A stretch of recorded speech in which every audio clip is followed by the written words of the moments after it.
Okay, I'm working on my Santos Bonacci series, so I'm gonna do is I'm gonna go into the moon today.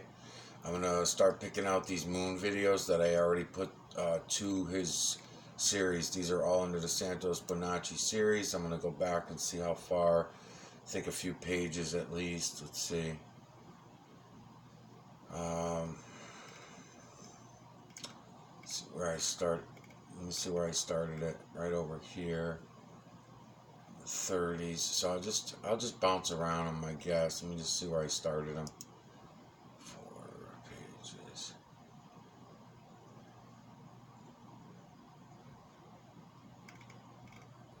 Okay, started them over here. So I guess I could jump around. Oh, okay, that's the end. There's Beyond the Imaginary Curve. Amazing. Beyond the Imaginary Curve. Right here, 18 views for this one. This is an awesome fucking video. This is one where I went into the smoke and the fire from the California wildfires. 18 views. I've been watching the fuck out of these. And what happens is I'll watch them 40, 50 times. This one too, same thing, going in on the ice. 12 views. Unbelievable, man. And these are going public. That's, people might say, well, what do you expect? You only got, 15 subscribers. What do you expect? Well, I expect more than that, because when these things go public, some of these new channels, they don't have shit for subscribers. And they put the videos public and everybody goes fucking nuts over them and they're all watching them. So, why are they not watching these ones? I don't know. I'm going to do the same thing that I'm going to do now with the moon. On videos, I'm going to go and do in photographs as well. So I think I want to go back one page though. So this is page 4. I'm going to go to 3.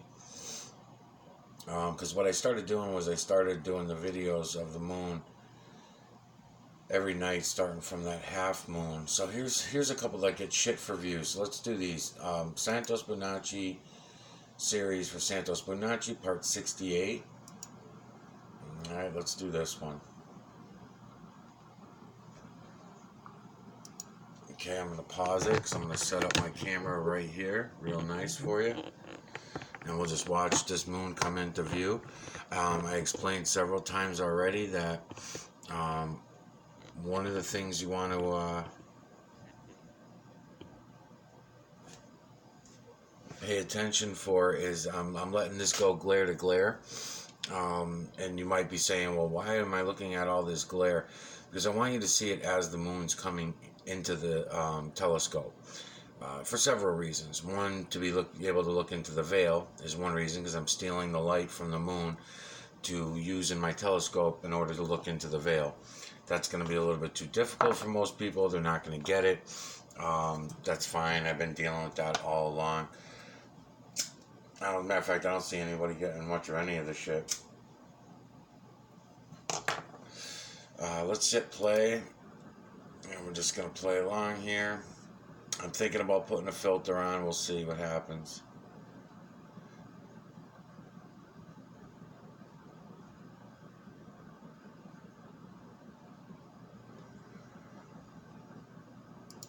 So I can pause and play, and I can go in and I can look deeper if I want to. I can move my computer around. I'm not going to at this moment. We're just going to look at this. Pause and play and pause. And I'm going to keep letting it come in. What I'm trying to do is I'm trying to let you get used to the imagery as it's and its locations, so that when we get over to paper, you'll be able to understand it again in another way, in an even better way.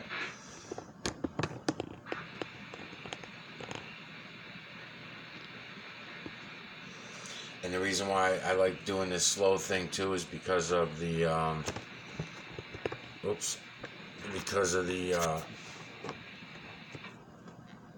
the cropping that it does as well. When I bring it through to be able to crop it and everything like that, it crops the imagery for you automatically as it's coming in. Image within image within image, just same way that it is everywhere else. This nanocarbon is this digital collection of electromagnetic nanocarbon from the area that we call the moon.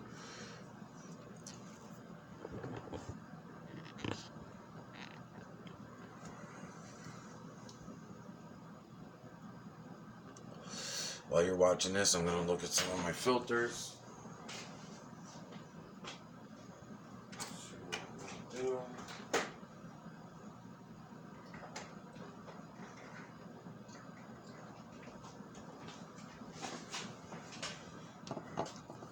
I did turn my contrast down on my desktop because I did have it up pretty high, actually. It was way the hell up there. I didn't realize I had it up that high. Try to pull some more light down in here. See how I do that? Just tilt it down. Brought my screen down a little bit for the light.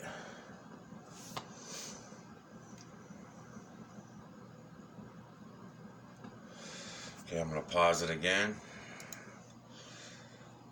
Now, I get a lot of shit for this one as well, but the neon blue around here, there's no reason for your computer to be giving you this blue light around here. There's no reason.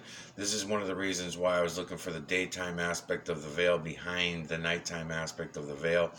I don't really believe that it works that way, but I was drawing it up that way in my model. That's one of the reasons why I made different layers. I'm learning more now how it's not the sun's rays that are actually lighting things up. I believe Brian Austin Lambert's model is the best to go by to understand how the sun is working, and the moon and the stars for that matter as well, because of the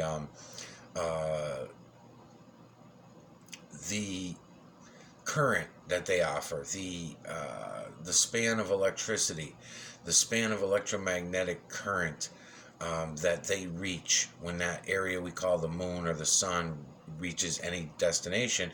It ignites these particles, I guess is another way to try to explain it. It ignites the particles all the way down to, everything, all life forms, all life. It's amazing too, because even things that are not alive, such as rocks and stones, and the moon for that matter. So these things get ignited, lit, and it works the same way with humans. It's pretty incredible to figure all this out after all this time, 50 years later, finally fucking coming together for me. So, to soak up the light in our eyes and things like that, the moonlight, the different energy that we get from the moon than we do from the sun, and that kind of thing. And it's all coming together. It's all these nanocarbon that are in all around us. We're swimming in this nanocarbon. So once the thing that we call the sun enters our area that we are in, wherever that may be at any given time. I'm just looking for the filters.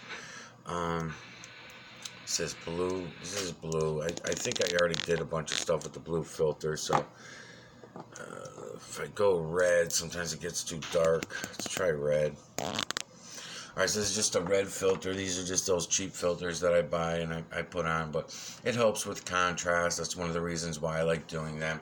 Again, this is Santos Bonacci's series for Santos Bonacci Part 68. These are all research vids of the moon that I took over the last few weeks, and now I'm just playing them through and making my videos of them, showing you how to crop imagery, how to go in on the imagery and all that kind of thing. So as I've been explaining, if you take your phone out and you come to these research videos and you start looking around, come down here, move your camera around, look around in there with your camera in your hand, you'll be able to see things better. Also the cropping, show you the importance of the cropping right now. So watch what happens, how much more clear things will be to you as I start cropping the imagery. Because right now you're just seeing it as a big blob of stuff probably,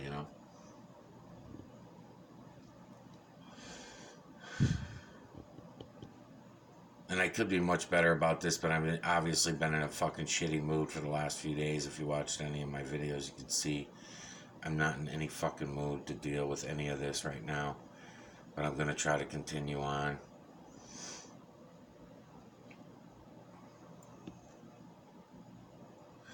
Just sucks because the people that you thought you might stand the chance of being real people turn out to be fucking full of shit too, and it just blows. There's no reality anywhere. So, you know, the other good thing I'll mention about the imagery in the moon, I mentioned in all my videos of the other series as well, the imagery does not change. It's easier to monitor the moon. It's easier to keep track of things when you know the imagery. Um, it's not it's not out of our realm to memorize all the images that are in the moon. Yes, there are millions of them, and that might sound like a lot, but that's no big deal. You know, years ago, what we used to do, not even that long ago, just in my lifetime, we used to memorize people's phone numbers. You might remember back to the day if you're over, you know, if you're over 30, over 40. Actually, probably over 40, more like it. But you might remember thinking back to when we were kids, you know, you wouldn't even realize it. You just turn around and you're like, how do I remember all these people's phone numbers? And the next thing you know, you've got hundreds of people's phone numbers all in your memory bank. And it's no big deal. You just go along and you start looking around and you'll end up remembering it. You'll remember where everything is. You'll remember the images, where they are. That's the Sea of Tranquility down there that you're looking at.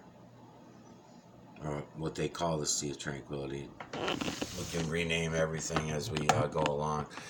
So, you know, these are just different areas of the moon that I'm bringing you in on, and we could certainly go in on everything. I can take you down these roads, but I'm just going to do one video at a time. I'll fuck around, go in on these different videos. I'll show you how to flip your screen back and forth and that kind of shit so you can see things. I'm going up higher so I can pull more light in right now. That's what I'm doing. Of course, shaking your camera around and stuff does make a difference. That's why I'm telling you it's better to hold it in your own hand while you're doing this. But again, right now I'm really just trying to get you to memorize where things are, you know. So see how I'm cropping over, coming over this way, so other images that you might not have seen as clear over there, you're now going to see more clearly over here. See again how I'm stealing the light from my camera the same way that I steal the light in the telescope when I'm doing it. See how it's brightening up like that? You'll see it. Something else that needs to be explained. You know, as this area we call the moon is turning clockwise around itself, and then also going around in the veil, and the veil's turning clockwise if you were looking down at it from up above and you were looking down at it, it turns clockwise. So,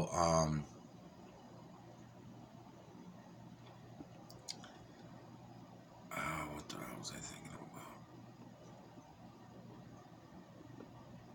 So right now, even now, the way I've got this tilted, I don't have it aimed for best imagery. I'm trying to give a good ride, is a decent ride, I should say, as I'm doing this, because if I keep going down and then back up and then over here and then all over, so it gets a little bit confusing. So it's better, I learned, to go nice and slow, nice and easy, all over the place. And depending on what kind of mood I'm in, that's not always the easiest thing to do.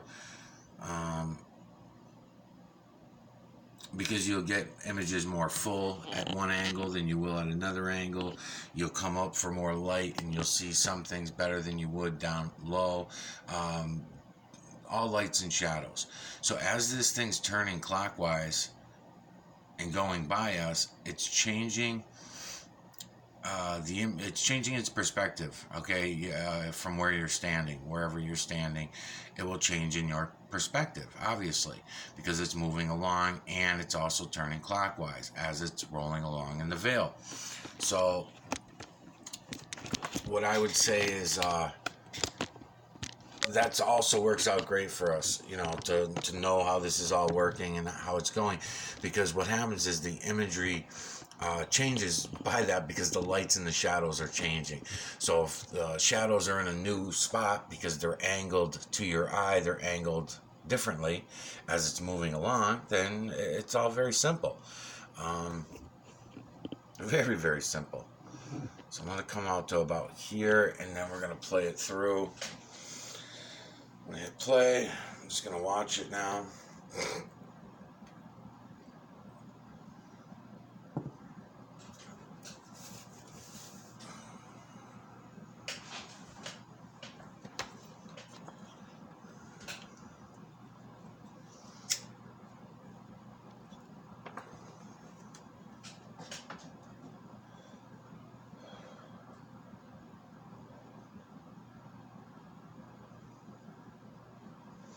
I learned not to add the filters to this telescope because when I do, it fucks it all up. I lose clarity. So now I just put the filters on when I get it back here. When I get it back to the desk, I'll put the filters on. I'll pause here and there, let you look at things. I've already traced everything out. Everything you've seen here, all this dark stuff, all these images have all been traced out in one time or another. If you go back and look in my history of videos of the moon, you'll see me here and there tracing one or the other out. It's image within image within image. I have no problem cropping and separating imagery anymore. Your eyes will get used to it.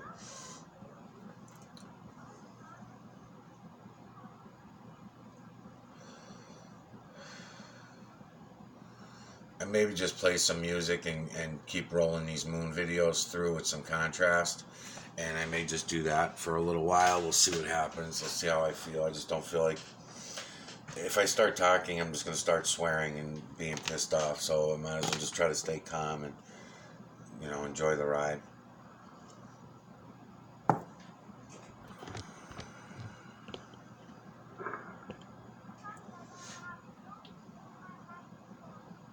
Just worry about the bird. Alright, let's get some music in there. Don't worry about that.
Reverse telescope, by the way.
Now, I've already got names for most of these things. You know, like you're looking at Babyface come through right now. So when you want to stop it um, and look around at things, you certainly can. I mean, Babyface is right here. Um, this guy, again, I traced him out many, many times. Dog, K9 Beast, all the different things that he will look like in all different angles. So this one image here, again, it's image within image within image, so you're going to have to be able to do that.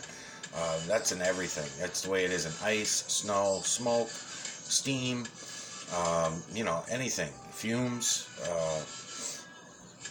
you name it. Okay, I'm going to hit play again, and then once this plays through, I'm going to just start a new video because I'm already at 25 minutes.